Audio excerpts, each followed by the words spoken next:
You see this? We are in Sydney, Australia! That's right. If you guys saw our other vlogs that we put out just before this one, we spoke about why is it that we're here. We're actually on a cruise, a 21-day cruise. But before the cruise, we came to Australia for 14 days. Well, it actually came out to be 12 days. If you want to find out why they didn't let me into Australia for the first time, stay tuned and we'll tell you the story later on.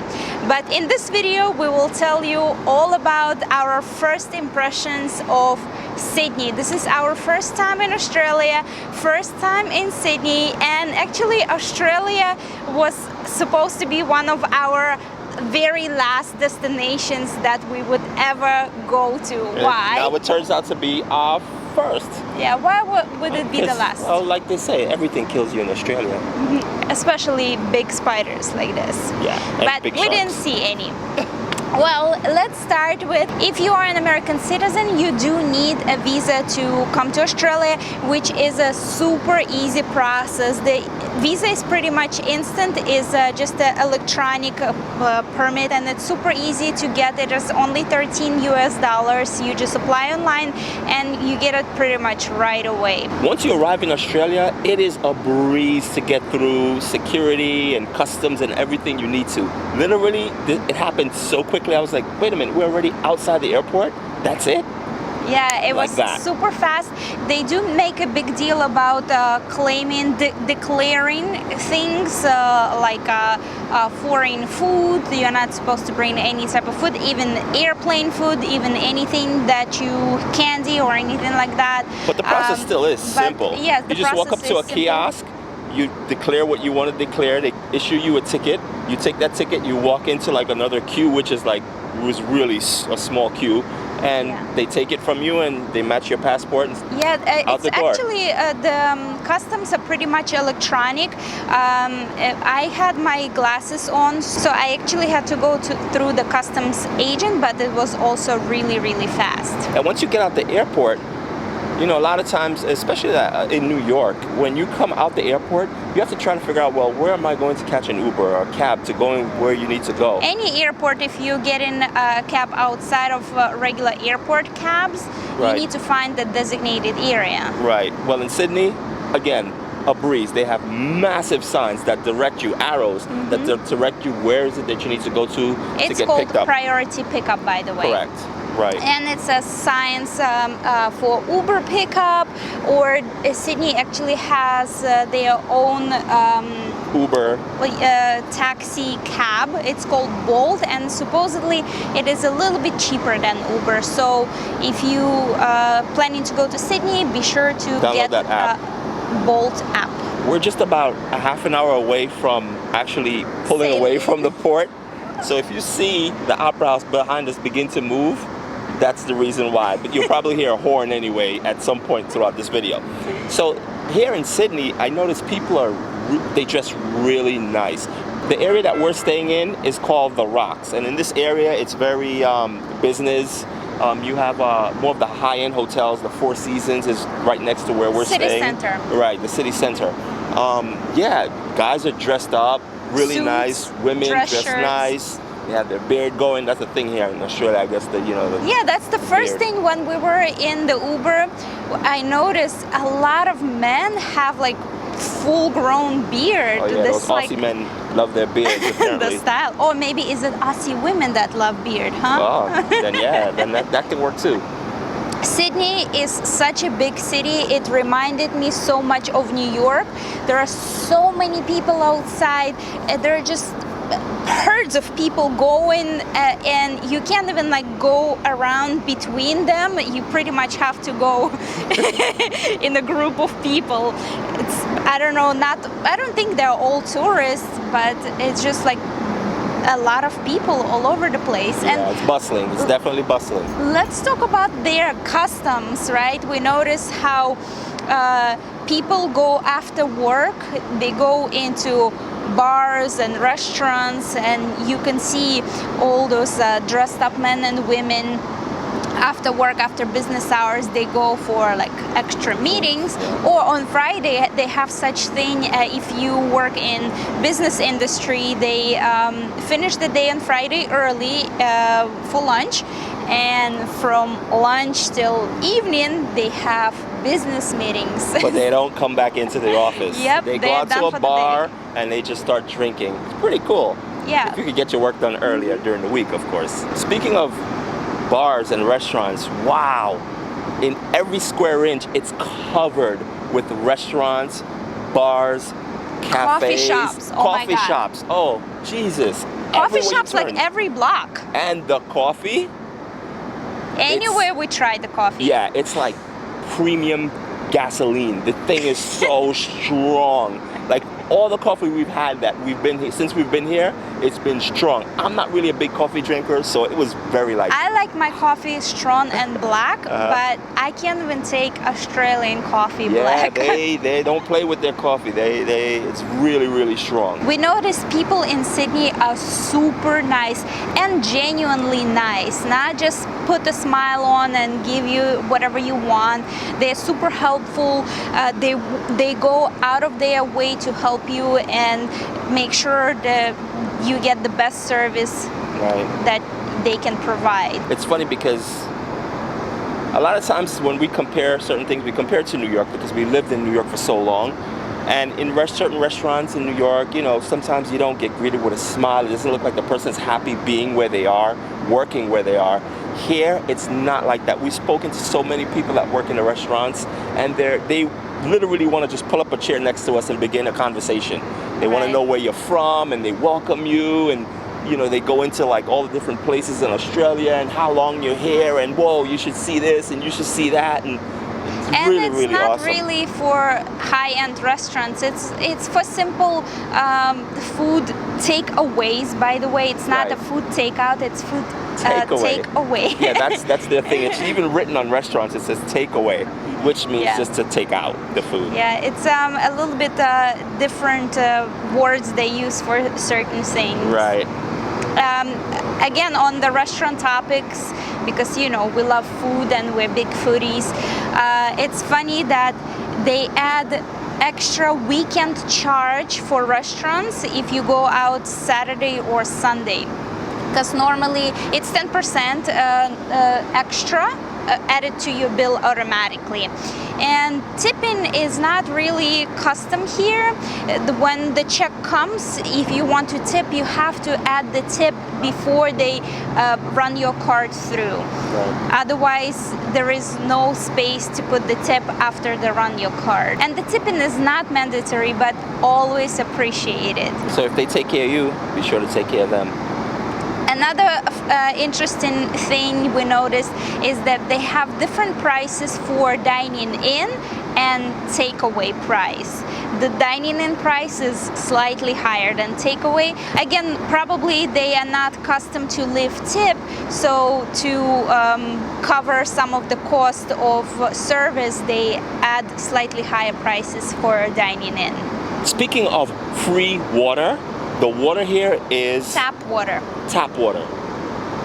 Not like Mexico.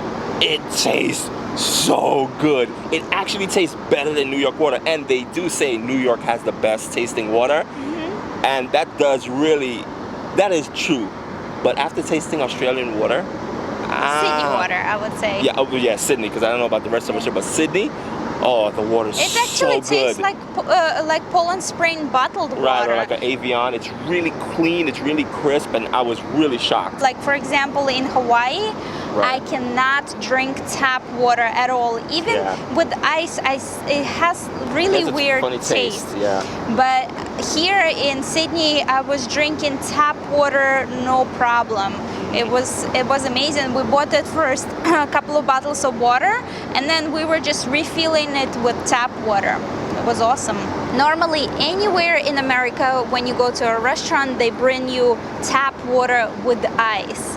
Not in Sydney. We don't know about other places in Australia. Here, they bring you just tap water without ice. It's already chilled, but there is no actual ice in there. Right. And since we're on the topic of free water, There's actually a lot of tours here that you can go on in Sydney that's absolutely free. There are a couple of free walk-in tours of the entire city, and specifically the Rocks area, where they tell you about the history and show you most famous attractions Sydney has to offer, and they are absolutely free. This is mind-blowing. They do work for tips though, so be sure to tip them if you are going for those tours. And I will leave the link in the description so you can check out the locations and times from where the tours are leaving. Yeah, it's pretty easy to go into the tour. You just kind of just know where it starts, and you just kind of just join the group. Join the group. No registration necessary. Exactly. It's just follow along. It's pretty cool. And there is a lot to see here. And this harbor alone, mind you, like in New York, I think the harbor is pretty busy, or the river, the Hudson River.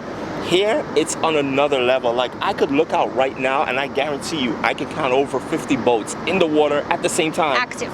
Yeah, and they're hauling butt. They're like, I don't understand how this can be such a narrow harbor, but yet the boats move at such fast pace. All the boats that are going from one location to the next, the passenger boats, they from one side to the other, it's like literally like 6-8 minutes, and you're on the other side. I think even less. Even less. Yeah. Then you have cruise ships coming in, massive cruise ships. I don't know if you can see behind me, but right now, like as I said, we're probably going to set sail within a few minutes, and right beyond the horizon there's actually another cruise waiting. So what happens is, what we notice is that when this cruise leaves, that one that's just sitting out there, that one will pull in queue. Right, in queue, and at around 5 o'clock, 5:30. I watch it every morning from our Airbnb room where we're at, and you see it come in around 5:30. The tugboat comes and pulls it in, and it docks here, which is pretty awesome to see. But there's so many different types of boat here. You have you know, the Australian speedboats.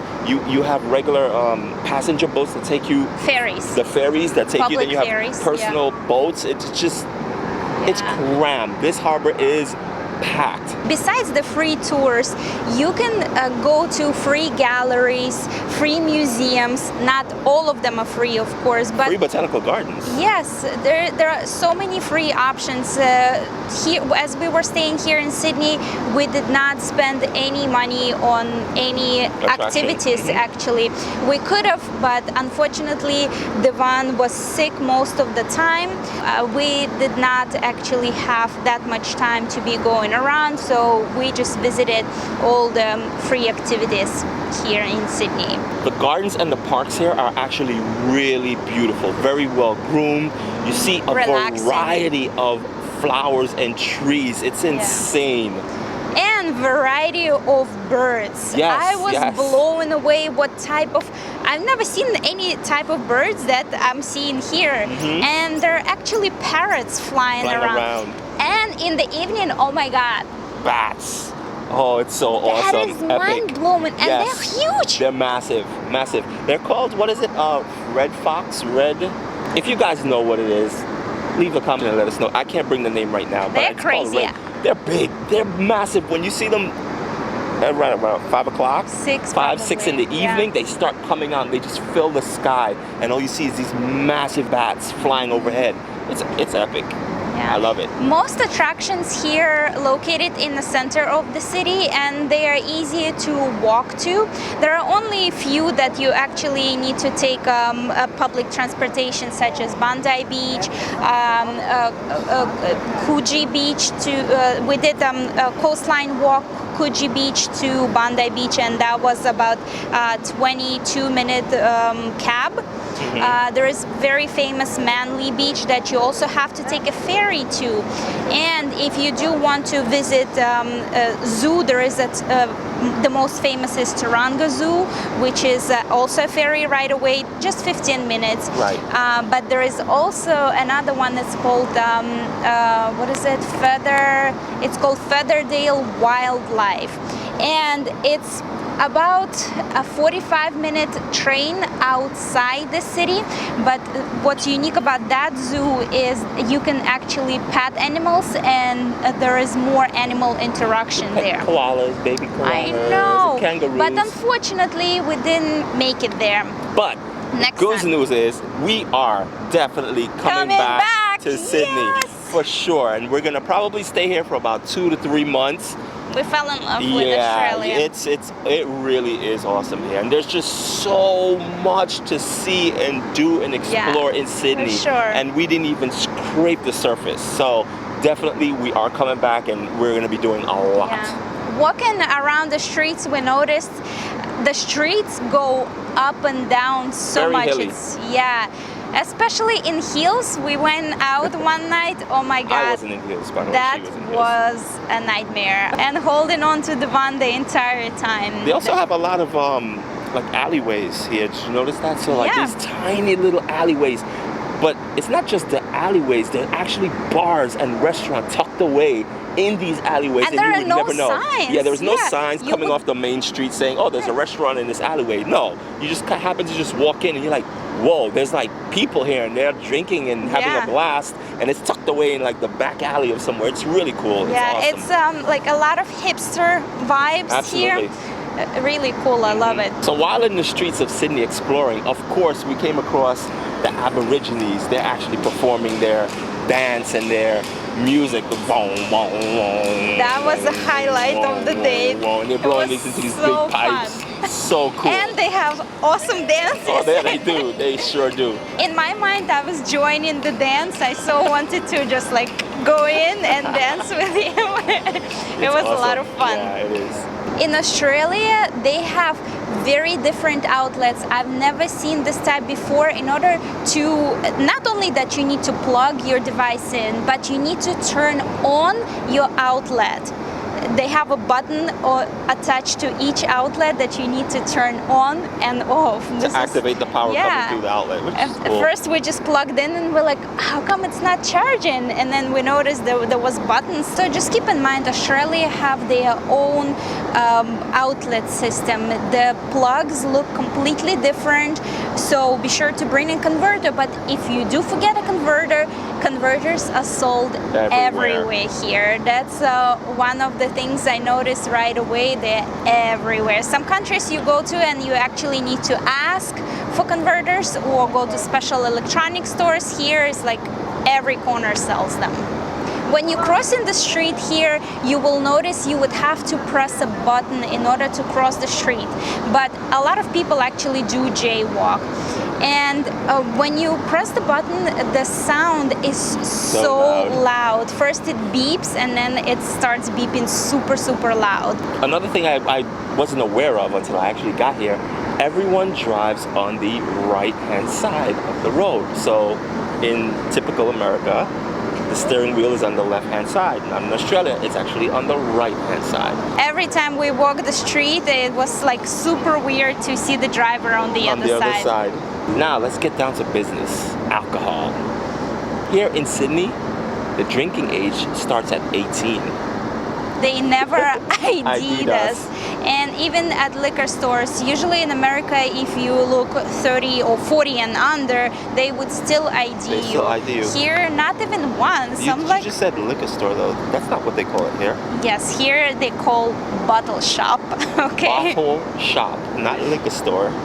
Bottle shop. It's a good one. Yeah, we notice a lot of things are called differently. For example, instead of garbage, they say rubbish. Rubbish, right? So again, British influence. Oh, and you're not gonna find restrooms or bathrooms here. What will you find? You will find toilets, the proper name, the actual name of calling it, because restroom, America, you don't rest there. You do your business and you out, and you don't bathe there. You're resting. It's a rest time. I don't know about that. Leave a comment on that one. Not in a public place, okay? Now let's talk about shopping. We notice here, first of all, there are so many UGG stores, and they're filled with different products like a furry bag, okay? Fur coats made Aussies out of love their Uggs. sheets, Aussies love their Uggs, for and sure. a lot of stores actually close early, around 5. Some stores stay open till 7 or 8. And on Sundays, Day of the Lord. Oh my God, a lot of businesses, even coffee shops, closed. That was very interesting. And I noticed there are so many chocolate stores here yeah, in they love their Sydney. chocolates as well. I love chocolate, okay? And it was so hard for me not to get tempted, but all the chocolates there look amazing. Yeah, for sure. We did notice while on the streets, there weren't a lot of homeless. I think I might have only saw 2 in the time that I was here. Yeah, so that was kind of... we're probably used to seeing so many homeless in Hawaii and in New York. and in New York as well. So here it's pretty much stands out that it's not that many homeless. Correct. Another thing that stands out is so many people smoke on the streets. We are not smokers, and I am very sensitive to smoking. And in Hawaii, it wasn't that many people who were just smoke on the streets. But we noticed here, there are a lot of smokers. choo-choo train of smokers. So if you recall, at the beginning of this vlog, we did mention that Irina was not able to be let in Australia. Here's the backstory to that, and here's exactly what happened. I recently became a US citizen 5 months ago, and I was so psyched to get my passport. I got it mailed to me, and it said to check all your credentials, make sure everything is correct in your passport, and I did. I looked at my passport. Maybe I was overly too excited, but I did not notice that my last name was spelled with the R instead of the P. I mean, that's very similar, okay? All it's missing is just the little wiggle for the R. So I did not see that little wiggle. So when we got to the airport, I got my visa for the correct name, I got my ticket for the correct name, and the lady took our passports and she left, and we're like, what's the problem? Why we're not getting checked in? And she came back and she said, the name is incorrect in your passport, and she showed it to us, and it was like, I don't know, in cartoons or something, that little wiggle just appeared in my last name. Yes. It was crazy. My jaw dropped. I'm like, no way. I'm just seeing things. But unfortunately, that was the truth. My last name was misspelled, and I did look at my passport many times because I applied for global. I booked flights and tickets with it. So, but that was our first time flying out using that passport. So we were waiting in the airport for 2 hours to see if they can do something about it. Yeah, will still get us in or not. So they did not, which is rightfully so. And we got very lucky that the lady rebooked our flight for free, not only mine, but the Vance as well. So because we were faced with the dilemma, like, okay, we have 2 tickets, might as well I go on to Australia and she waits until she goes back in and gets her passport redone, and then she joins me in Australia. But the woman was like, don't worry about it, we will reissue you 2 new tickets for the Saturday. This was on a Thursday, so it gave us 2 days. So we actually hung out in Hawaii for another 2 days. Yeah. I mean, it's not the worst thing that can happen, right? And I had to go to the federal building to redo my passport, and they did it in the same day. Right. And did not even charge me for that, which I felt very fortunate Yeah, for. because normally we figured they would charge us for that as well, but there was no charge, so everything worked out perfect. And that happened on Valentine's Day. Yeah. So we actually ended up spending our Valentine's Day with our dear friends in Hawaii. Right. Jessica, Rochelle, Matt, Jessica's son Caleb, and Matt's sister Rachel. Had an amazing time. Devon made massive tomahawk steak, lobster tails for me. We had awesome time, and we got on our flight on Saturday, and we just lost 2 days in Air B&B. Right. So everything else worked out pretty amazing to this point. We just loved Sydney and loved Australia, and will definitely be back here. Absolutely. Now our 21-day French Polynesia cruise ship is about to take off, and you're coming with us. Oh yeah. So sorry for this long first impression of Australia if it was too long, but there were a lot of things here that actually kind of blew our minds. So we just wanted to kind of let you guys know and share some of this stuff with you. If there's anything that, if you've been to Sydney before and there's certain things that we've left out, drop it in a comment. We'd love to know, we'd love to discuss it. Be sure to like this video and please subscribe to our channel. We would really appreciate it. And as usual, just be out with us.